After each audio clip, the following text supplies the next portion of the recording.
오늘 본문의 기록은 예수님 공생애 중에서 가장 주목할 만한 사건 중 하나입니다. 사복음서 기자들이 동시에 이것을 기록하고 있다는 것은 이 사건이 남다른 의미를 함축하고 있기 때문입니다. 또 이 사건이 유별난 것은 다른 곳에서는 예수님이 되도록 군중의 관심과 주목으로부터 멀리 피해 물러나셨지만 오늘은 모든 사람이 지켜보는 가운데 당당하게 공개적으로 나타나셨다는 점입니다. 예수님은 우리와 달리 그동안의 군중의 관심을 되도록이면 끌고자 하지 않으셨습니다. 되도록 많은 사람들이 지켜보는 것을 피하셨습니다. 마태복음 12장 19절에 보면 그는 다투지도 아니하며 들레지도 아니하며 큰 소리로 외치지도 않았다. 그런 뜻이죠. 아무도 길에서 그 소리를 듣지 못하려 조용히 사셨다. 그런 뜻이고. 마태복음 16장 20절에서는 자기가 그리스도인 것을 아무에게도 이르지 말라고 경고하였습니다. 야이로의 딸을 살리시기도 이 일을 아무도 알지 못하게 하라고 하셨고, 변화산에서 내려오신 뒤에도 함께 따라갔던 세 명의 핵심 제자들 누구죠? 베드로와 요한과 안드레? 에게 인자가 죽은 자 가운데서 살아날 때까지는 본 것을 아무에게도 이르지 말라고 주의를 주셨습니다. 또 사람들이 자신을 임금으로 삼고자 시도한다는 낌새를 알아차리고선 혼자 다시 산으로 떠나가셨습니다. 심지어 이런 예수님의 행동을 못마땅했던 동생들이 총구성에 머물러서 뭔 일 합니까? 서울에 가가지고 자기 자신을 좀 드러내서서 이 초막절에는 예루살렘에 같이 올라갑시다. 우리도 형님 덕 좀 봅시다. 그 얘기가 속에 있죠. 그렇게 요구하자. 내 때는 아직 이르지 아니하였다. 이 명절에 너희는 먼저 올라가라. 그래놓고 예수님은 혼자 몰래 따로 움직이셨다는 기록이 있을 만큼 예수님은 공개적으로 자신을 드러내놓고 잘난 체 하고 뽐내고자 하는 그런 성품의 소유자가 아니라는 사실을 우리는 알게 됩니다. 그런데 오늘 본문에서는 정반대의 행동을 보이십니다. 바리새인들조차도 보라 온 세상이 그를 따르는도다라며 저기 놀라움을 표시할 만큼 온 세상의 사람들이 지켜보는 가운데 예루살렘 성에 당당하게 나타나신 것입니다. 참 뜻밖의 일이죠, 그죠? 지금까지 예수님의 행동과는 전혀 사뭇 다른 행동 양식입니다. 이것은 지금까지 예수님의 처세술과 태도와는 사뭇 다른 행보이십니다. 그것도 혼자 몸이 아니라 스가랴 선지자가 예언한 대로 나귀를 타고 입성하셨습니다. 이것도 이제 참 중요한 대목입니다. 소도 있고 말도 있고 염소를 탈 수 있나요? 염소를 타든지 요새 염소 추장회의가 열렸답니다. 이상회의가. 갑자기 한국에서 개고기를 못 먹게 되니까 염소 마을의 위기가 닥쳤답니다.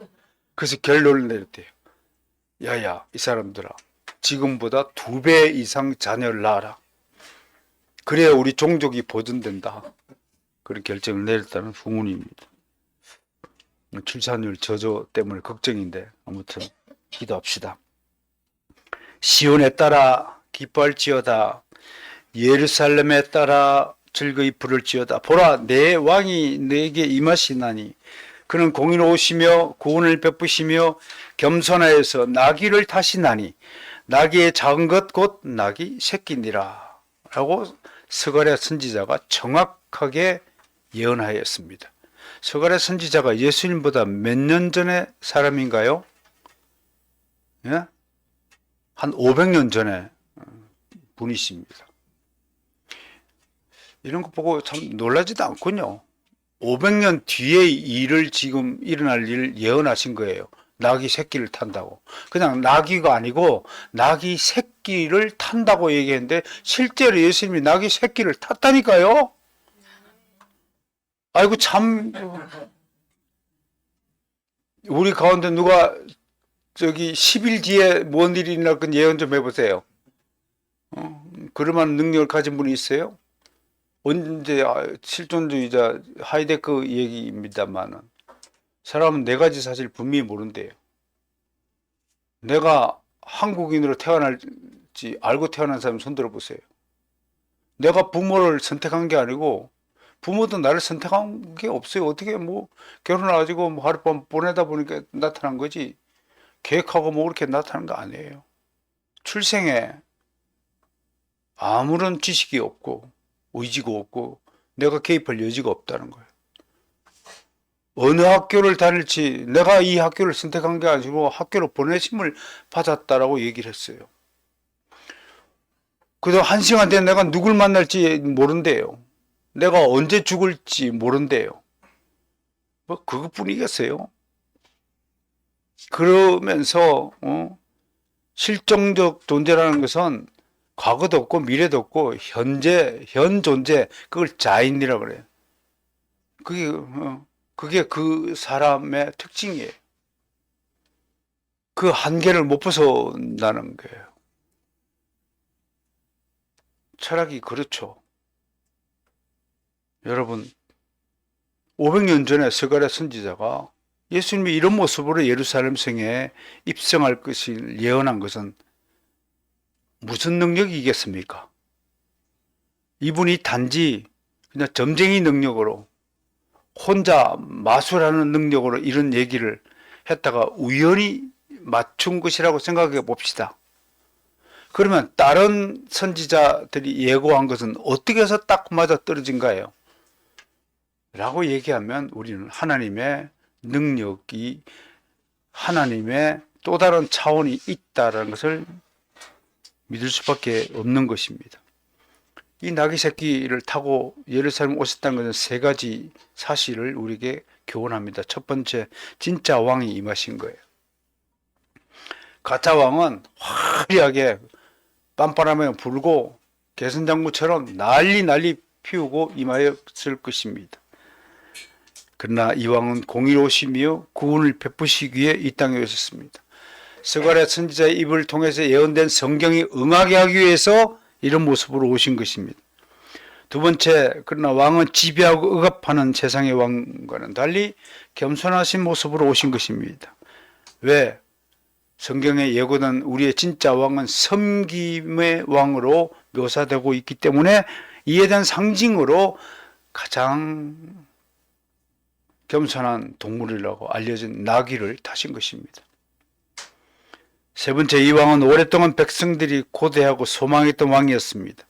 그래서 백성들이 종려나무 가지를 꺾고 흔들면서 호산나 찬송하리로다, 주의 이름으로 오시니 곧 이스라엘 왕이시여 라며 왕을 환호하고 맞이하였습니다. 물론 이 환호는 세상의 구세주에 대한 환호가 아니라 단지 표적을 행하신 주인공에 대한 호기심 때문임을 성경은 바로 뒤이어 고발하고 있습니다. 그런데 이 사건이 다른 사건과 특별하게 다른 점은 다른 사건들은 제자들이나 사람들에게 이끌리거나 주문에 의한 응답으로서 나타난 것이라면 이 사건은 처음부터 그리스도께서 친히 준비하시고 행사하셨다는 점입니다. 그 근거를 찾아볼까요? 주님은 친히 두 제자를 벳박의 입구로 보내셨습니다. 그리고 이렇게 하라라고 친히 명령하셨습니다. 나귀를 그곳에 가면 나귀가 있을 텐데 나귀를 데리고 오라. 나귀 주인이 있을 것이다. 그 주인에게 나귀를 달라고 하면 나귀를 줄 것이다 라고 주님이 제자들에게 말을 했어요. 여러분, 믿음이 없는 제자는 당장 이렇게 물었어요. 예? 나귀 주인한테 갑자기 가고 나귀 달라고 한다고요? 미쳤습니까 지금? 어떤 주인이 그걸 주겠습니까 하고. 이게 인본주의자, 이성주의자, 믿음이 없는 불신자, 자연주의자의 특징입니다. 왜? 자연주의자의 머리는 그렇게 돌아가도록 하나님이 그렇게 시스템을 입력해 두셨기 때문에 그렇습니다. 믿음이 있는 자는 어떻게 합니까? 예, 아멘. 아멘 한마디면 족하는 거예요. 주님이 명령하신 아멘 하면 되는 거예요.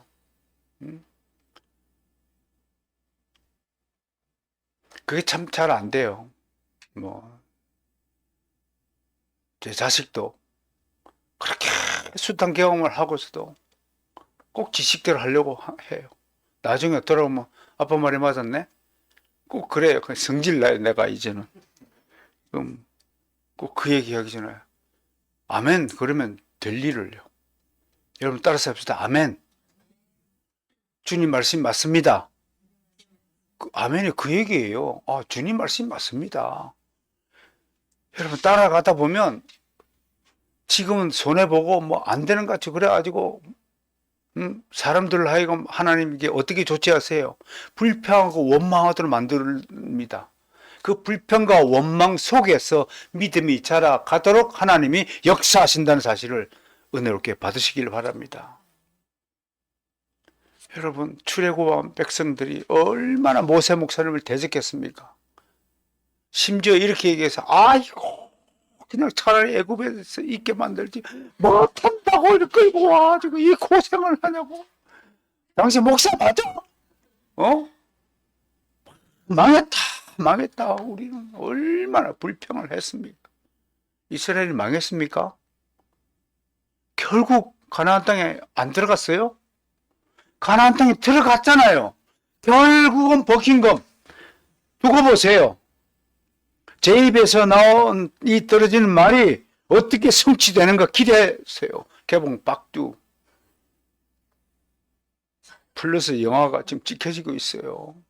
여러분 그리스도의 이 영화를 어떻게 한편으로 볼 수 있겠습니까만 그리스도의 영화를 보세요. 가시 멸류관 쓰고 십자가 못에 박히고 그 피가 뚝뚝 떨어지는 그 광경을 겪고 난 다음에 영광의 멸류관을 쓰시고 부활하셔서 하나님 우편 보좌에 앉으시는 모습을 그 영화로운 모습을 보십시오. 여러분 난 정말 확고하게 믿는 것이 있습니다. 저와 여러분은 결국은 영화로운 자리에 앉을 겁니다.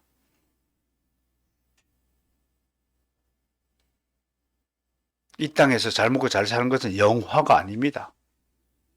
그건 썩은 시체에 향수를 바르는 행위와 거의 같은 행위입니다. 솔직히 말씀드리지만 진짜 영화가 무엇인가를, 진짜 글로리피케이션이 무엇인가를 여러분 한번 묵상해 보십시오. 여러분 몸에서, 여러분 인생에서 그리스도의 향기가 나타나지 스며 있지 않다면 여러분 아직 썩은 시체에 불과하다고 할 수도 있을 것입니다.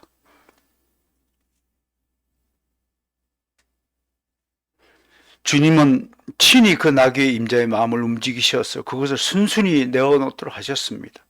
누가는 사람들이 기뻐하며 화나는 것마저 성경이 응한 결과라고 소개합니다.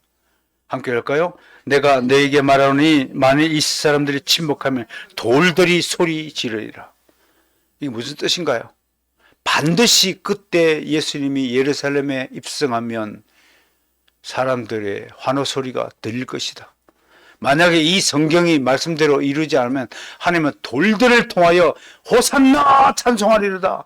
돌들의 찬양 소리가 들리도록 하실 분이시다. 얼마나 놀라운 문학적 표현입니까? 그렇다면 우리는 이 예수 그리스도의 변화를 어떻게 이해해야 하는 겁니까? 예수님이 이렇게 행동하시는 것은 진정 무엇 때문입니까?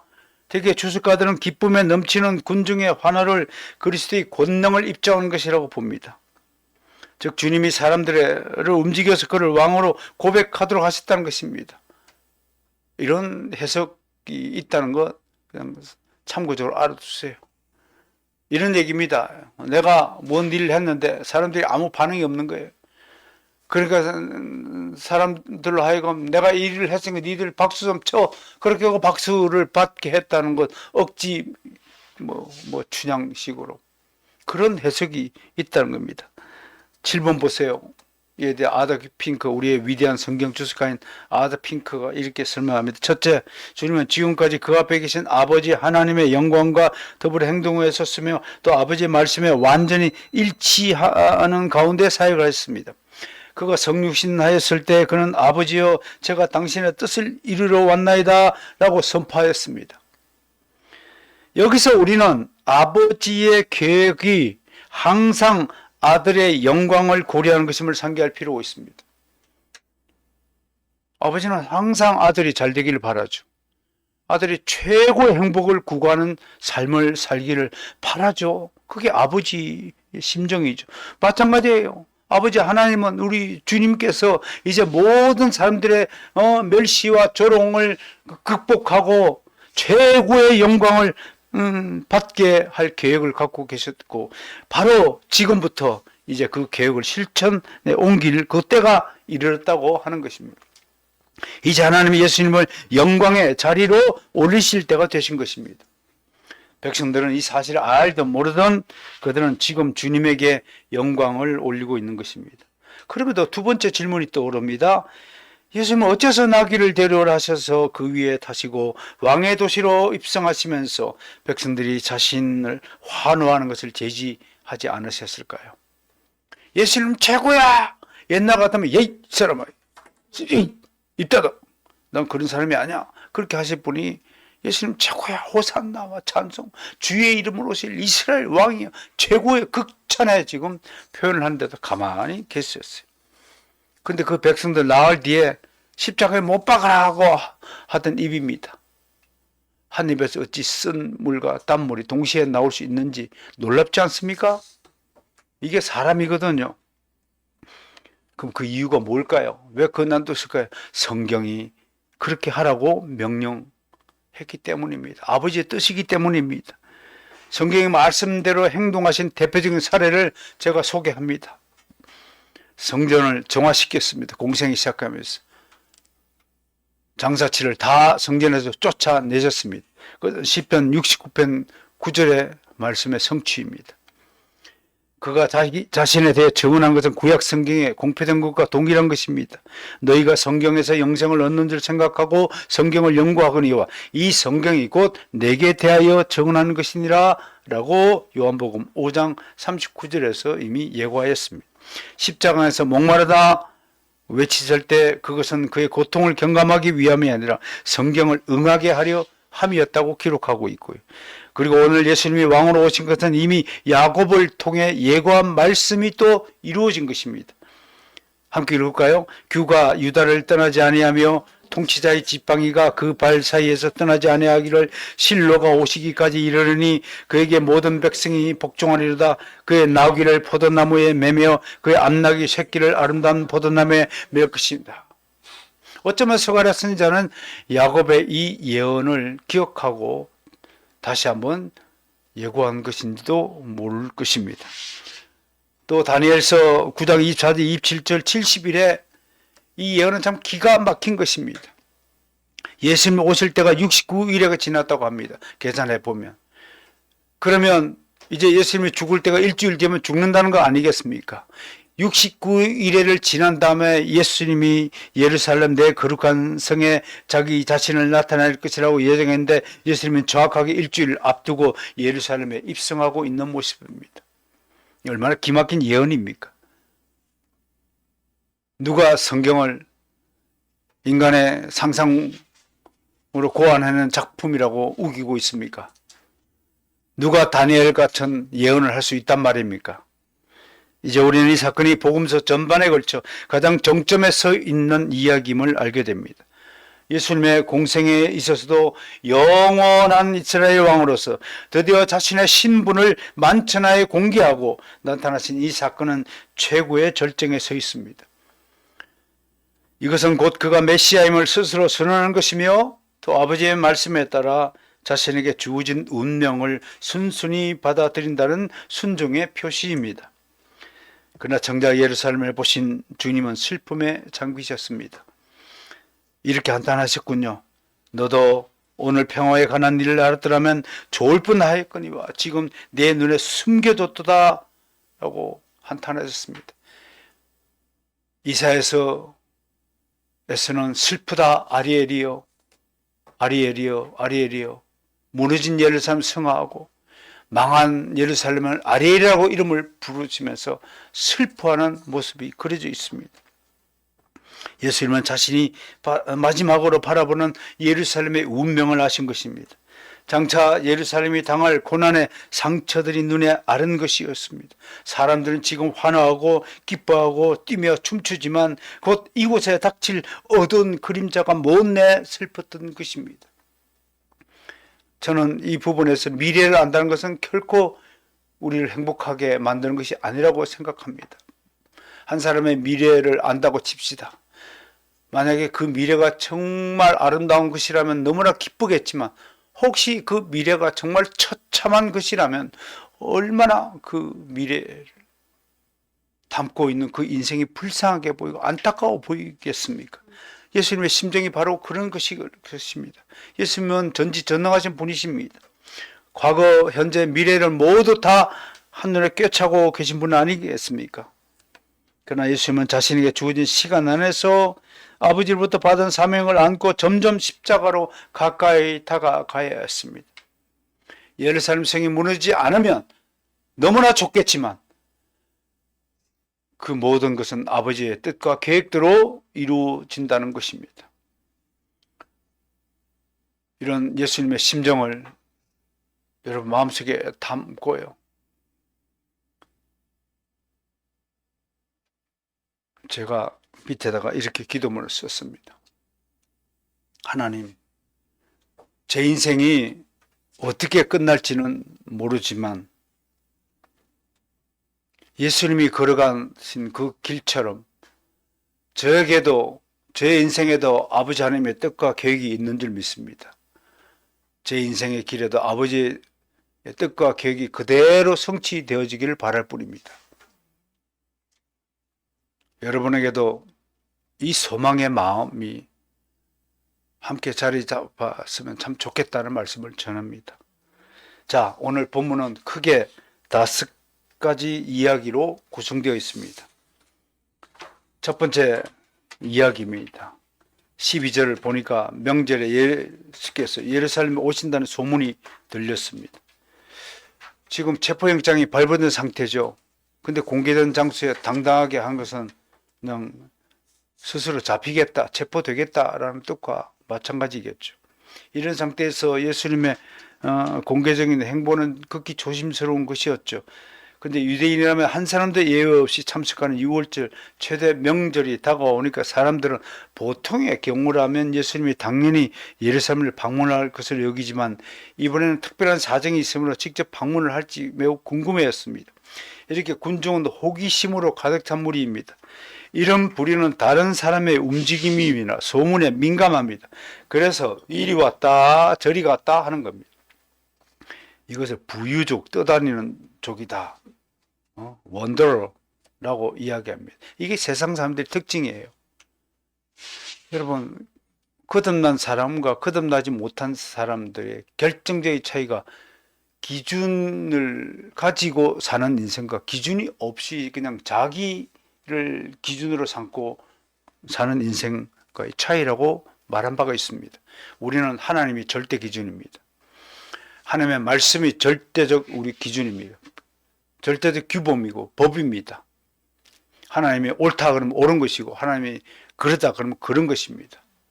근데 세상 사람들 이 기준이 없기 때문에 항상 기준이 변하는 것입니다. 이럴 때는 이게 옳고 저럴 때는 저게 옳습니다. 화장실에 갈 때 마음 틀리고 나올 때 마음 틀립니다. 고생할 때 새벽 기도에 나와 하나님 도와주세요.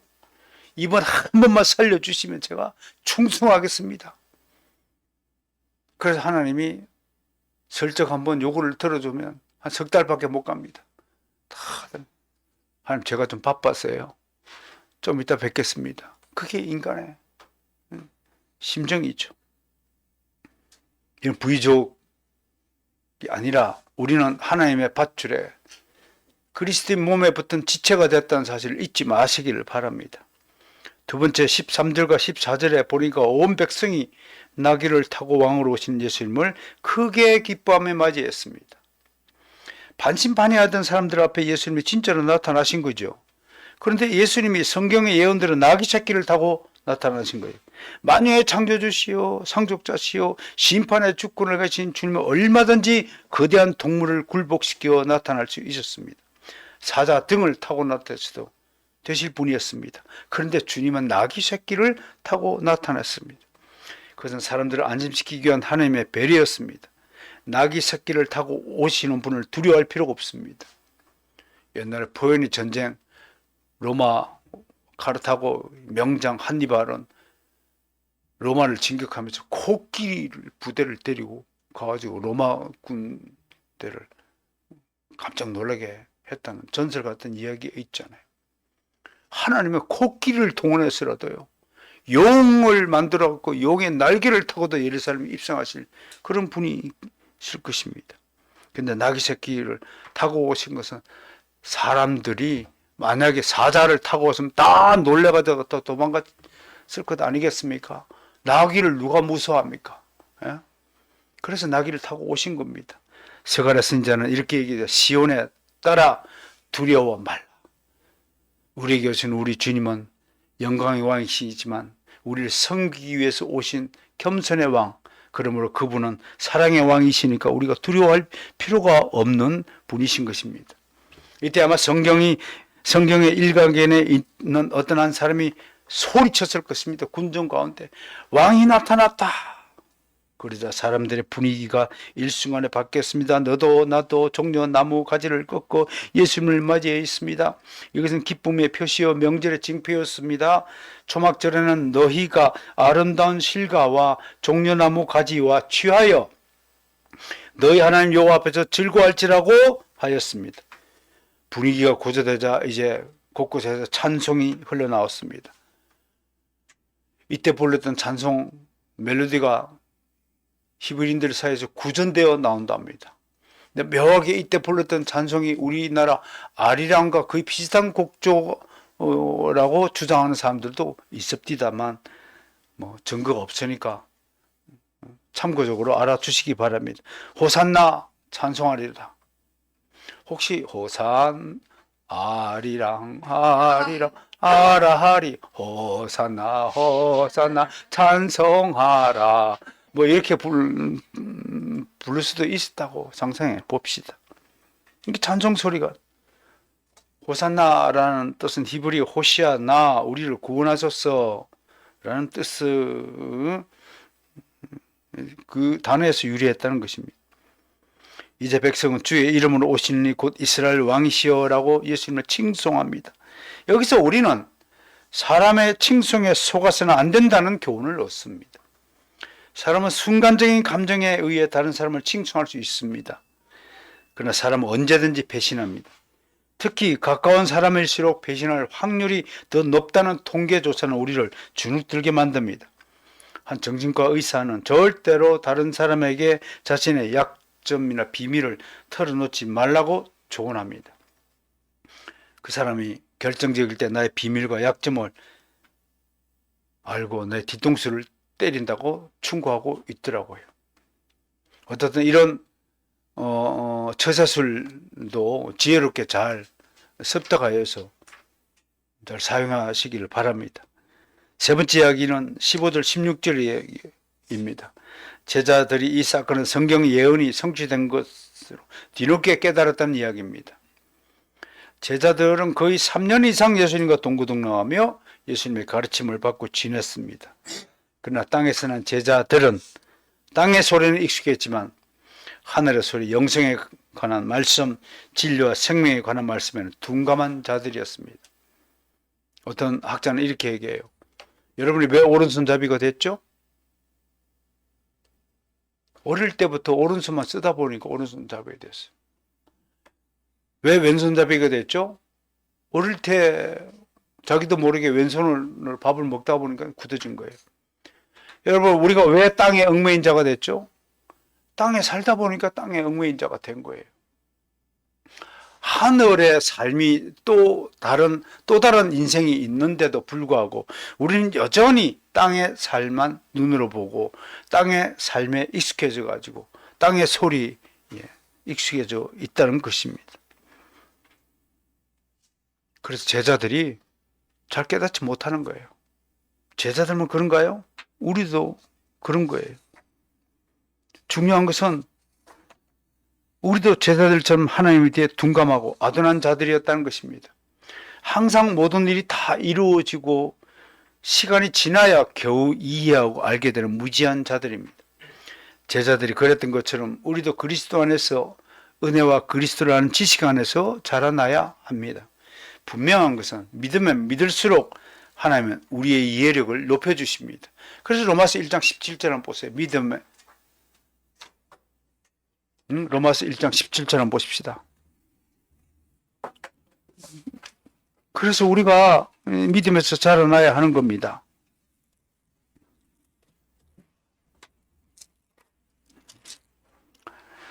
시작. 복음에는 하나님의 의가 나타나서 믿음으로 믿음에 이르게 하나니 기록된 바 오직 의인은 믿음으로 말미암아 살리람과 같으니라. 오직 의인은 구원받은 백성을 말하죠. 구원받은 사람은 뭘로 산다고요? 믿음으로 사는 거예요. 밥으로 산다고요? 뭘로 산다고요? 여러분 이렇게 믿음이 있나요? 믿음으로 산다고 그랬어요. 믿음 하나만 있으면 다 끝난 거예요. 믿음 하나만 있으면 우리가 이 땅에서 어떻게 살아야 되고 뭐 가난하게 살든 부하게 살든 건강하게 살든 어떻게 살든 간에 하나님의 뜻대로 사는 거예요. 하나님은 결코 우리를 줄이게 만드신 분일까요? 아니에요. 하나님은 우리가 불행하게 살도록 원하시는 분이실까요? 아니에요. 하나님 우리가 병에 걸려갖고 지지리도 고생하며 살기를 원하실까요? 아니에요. 하나님은 역전의 명수예요. 욥을 보세요. 2배의 축복을 주셨어요. 한나를 보세요. 사무엘을 바쳤더니 아들 셋과 딸 둘을 허락하신 하나님이세요. 불임의 여자에게 그렇게 보상하시고 베푸시는 거예요. 이삭이 농사를 지을 때는 100배의 열매를 거두게 하시는 하나님이세요. 믿음만 있으면 이 모든 일이 가능하다는 것을 믿으십니까 진짜로? 그런데 왜 걱정을 하세요? 뭐 먹고 살 것인지, 뭘 할 것인지, 오만 걱정을 다 하고 살잖아요, 여러분. 어떤 신학자가 그래요. 요즘의 현대인들만큼 걱정을 많이 하는 족속들도 없다라고 얘기했어요. 난 그 말이 사실이라고 봐요. 그 말은요, 여러분 단순한 삶이 하나님이 바라시는 삶이에요. 그 단순한 삶은 믿음의 삶을 가리켜요. 선택지가 많으면 범민이 많은 거예요. 염려가 많은 거예요. 그 단순하게 사세요. 죽으면 죽으리라는 에스더 왕비를 기억하세요. 내가 뭘 할까? 뭐 먹고 살까? 어떤 일을 갈까? 이리 갈까? 저리 갈까? 고민하지 마세요. 그 고민하기 전에 무릎 꿇고 기도하세요. 아침에 일어나자마자 기도하세요. 기도하면요, 뭐가 달라진다고요? 인생길이 확 보여요. 살 길이 확 주어져요.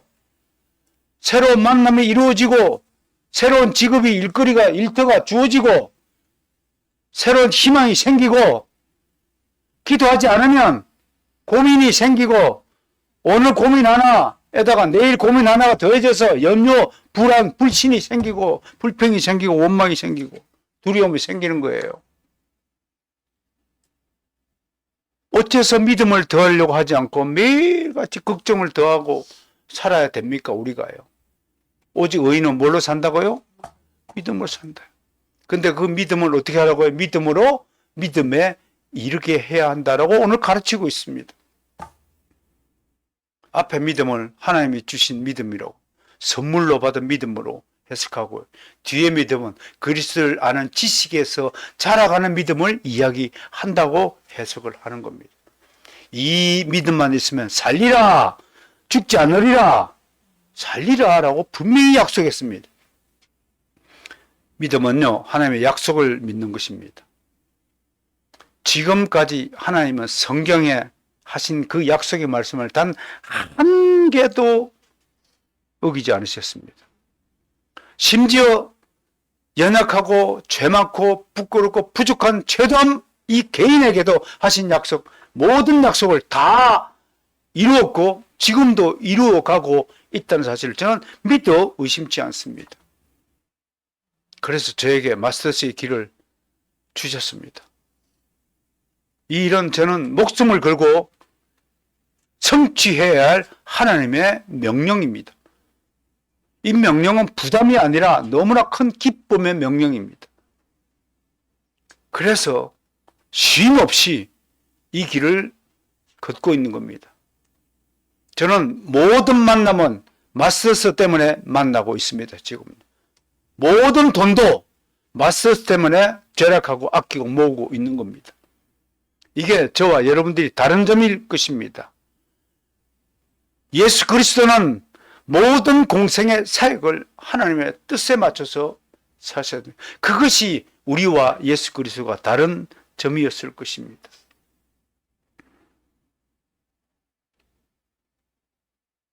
우리가 얼마나 지금 기록되고 있는 예수님의 제자들처럼 아둔하고 둔감하고 느리고 정말 고집불통이고 정말 얼마나 염려가 많고 세상 염려 때문에 땅에 매여 있기 때문에 그렇습니다. 얼마나 꼴통들인지 우리 스스로 되돌아봐야 합니다. 우리가 얼마나 말씀을 믿지 못하고 불안해하는 존재인지 여러분 생각해 보세요. 아침에 난 옛날에 그랬던 적이 있어요. 야, 최도한 거울을 보고 야, 그것도 믿음이냐? 내가 나를 보고 소리쳤어요. 야, 그것도 믿음이냐? 응? 겨우 그 정도 믿음 가지고 예수 믿는다고 까불까불대냐? 여러분, 예수 그리스도인으로서의 자존심을 좀 지켜주시면 좋겠어요. 믿음이 그렇게 값싼 겁니까? 예수님이 목숨값을 치르시고 우리에게 주신 은혜의 선물입니다. 그 믿음은 결코 쓰러지도 않고 결코 죽지도 않고 결코 빗바라지도 않고 결코 흑암의 길로 우리를 인도하지 않습니다. 이것을 믿으시기 바랍니다. 그런데도 백성들 보십시오. 17절 18절 예수님을 고대한 이유가 표적 때문입니다. 표적을 일으켰기 때문에 믿는 겁니다. 나한테 잘해주면 하나님 믿고 나 고생시키면 교회를 떠나버리는 그런 신앙을 표적 신앙이라고 하는 거예요. 여러분 제발 좀 그러지 마세요. 하나님이 그러라고 우리에게 믿음 주신 거 아니에요. 믿음에 대한 자존심을 좀 지켜가는 여러분이 되셔야 됩니다. 그럼에도 바리새인들이 19절 보세요. 엇나간 진단이라고 제목을 붙였어요. 누구보다 예수님의 예루살렘 입성과 사람들의 뜨거운 반응은 체포령을 직접 내리도록 야합한 바리새인들에게 너무나 충격적인 사건이었습니다. 그들은 곧 자신들이 실패했음을 직감했습니다. 그래서 그들은 서로 말했습니다. 서로 말했다라고 19절에 있어요. 자기들끼리 말하는 거예요. 하나님과 말을 하는 것이 아니라 죄인들끼리 모여서, 여러분 도박꾼들이 모여서 서로 말하면 뭔 얘기할까요? 도박 얘기예요. 술꾼들이 모이면 술 얘기예요. 죄인들이 모이면 죄 얘기예요. 근심 걱정에 기수한 사람들이 모여서 그룹이 있다 칩시다. 뭔 얘기하고 있어요? 근심 1이라는 사람이 뭐라고 얘기했어요? 한숨 쉬면 근심 2는 뭐라고 얘기하고 있어요? 불평불만하고 세상의 걱정을 타가지고 얘기할 거네. 우리 근심 대회를 한번 열어봅시다. 서로 말했습니다. 서로 얼굴 쳐다보고 온 세상이 그를 따르는도다. 무슨 얘기예요? 이미 여론에 밀린 거예요. 자신들이 실패했다는 걸 인정하는 거예요. 예나 지금이나 정치 권력은 시민의 지지 여부에서 나오죠. 여론을 등에 업지 못하면 권력의 자리에서 내려와야 합니다. 여론이 곧 백성의 민심입니다. 현재 한국 정치에서 가장 큰 문제는 다수 여론을 기대하는 것이 아니라 자신들의 고정 지지층에 어필하는 정책과 정치적 수단과 목표를 가지고 있어요. 이거 민주주의 정치가 아닙니다. 패거리 정치입니다. 민주주의는 실천 줬던 국민이 선택한 지도자를 먼저 존경해야 합니다. 그래서 국민이 투표로 선출한 지도자를 함부로 폄하하고 욕하는 것들은 민주주의자가 아닙니다. 그건 악인들입니다. 그런 정치꾼들을 이 땅에서 내몰아야 됩니다. 그런 일에 그리스도인들이 앞장서야 됩니다. 기도하십시오. 그런 악한 패거리 정치가들을 이 땅에서 추방시켜달라고 하나님께서 권능을 행사해달라고 하나님께 강력히 요구하는 기도를 드리는 것이 우리 그리스도인의 의무입니다.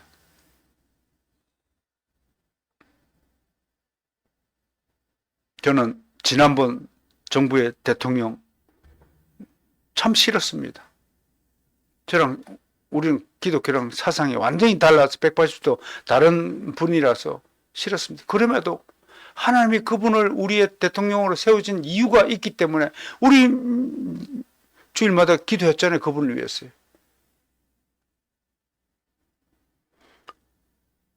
과연 수세에 몰린 이 바리새인들이 앞으로 예수님을 어떻게 대할까요? 개봉박두. 그 이야기가 앞으로 이어지게 될 것입니다. 오늘 말씀 맺어지겠습니다. 예수님은 오늘 사람들이 환호를 받으시면서 예루살렘에 들어오셨습니다. 그러자 예수님은 왕의 자리에 올라 이스라엘을 다스리고자 오신 것이 아닙니다. 예수님은 이제 십자가에 달려 죽기 위해 마지막으로 예루살렘 성에 오신 것입니다. 이 사실을 아는 사람은 예수님과 향유를 부으며 장례를 치며 마리아 단 두 사람뿐이었습니다. 예수님은 죽기 이틀 전에 다시 제자들에게 자신의 죽음을 알렸습니다. 제자들이 그렇군요 라고 깨달았을까요?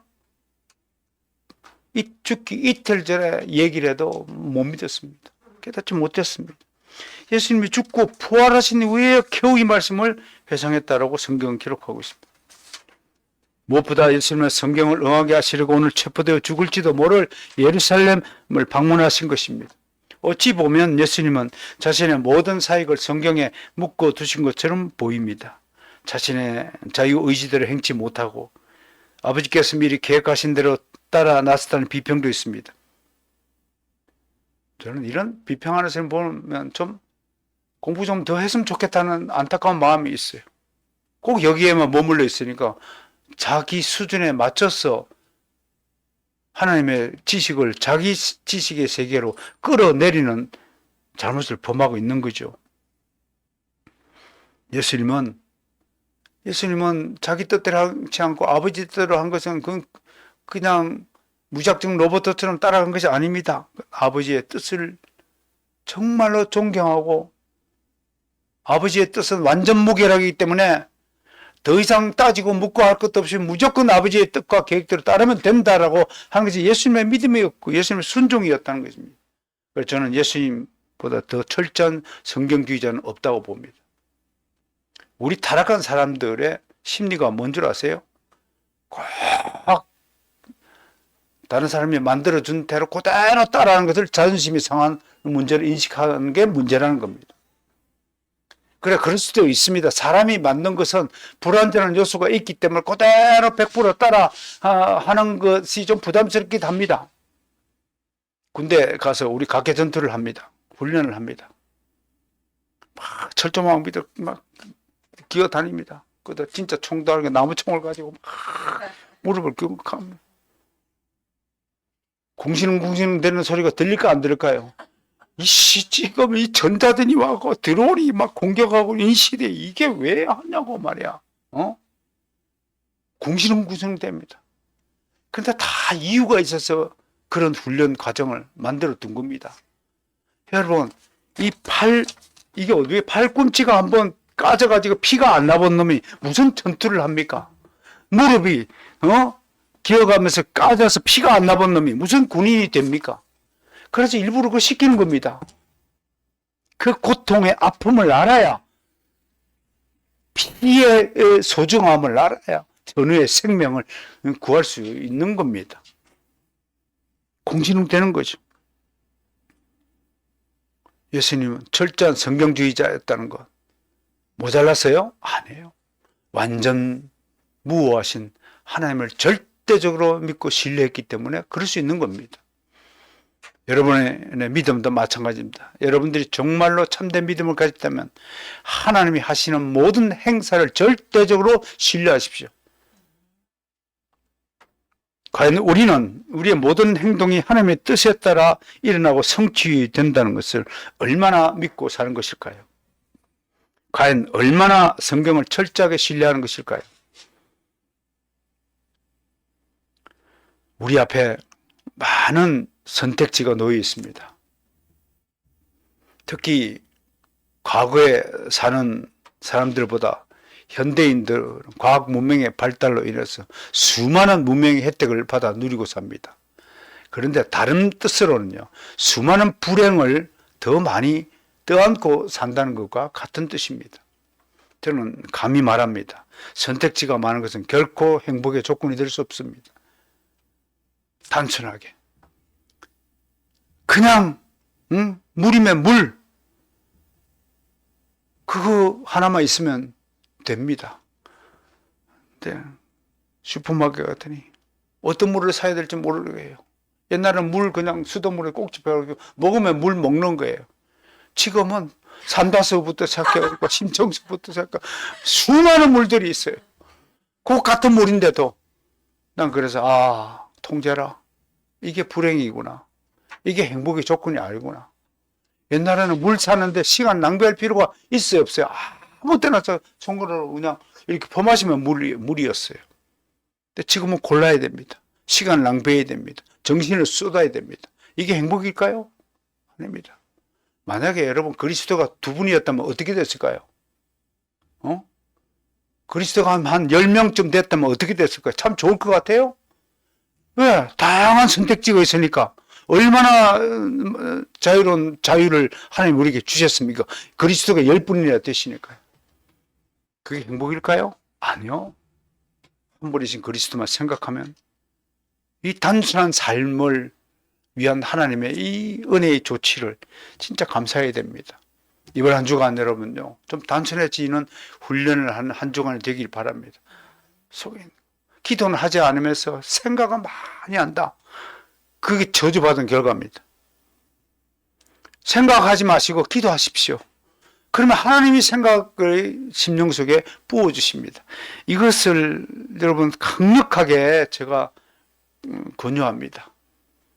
제가 잘난 건 없지만 하나님이 주시는 생각을 가지고 살아가는 인생이 분명히 있다는 것을 전하니 여러분 저 믿고 저처럼 기도하여서 하나님이 일러주시는 그 길을 따라서 살아가면서 하나님의 복을 누리시기를 정말 기원합니다.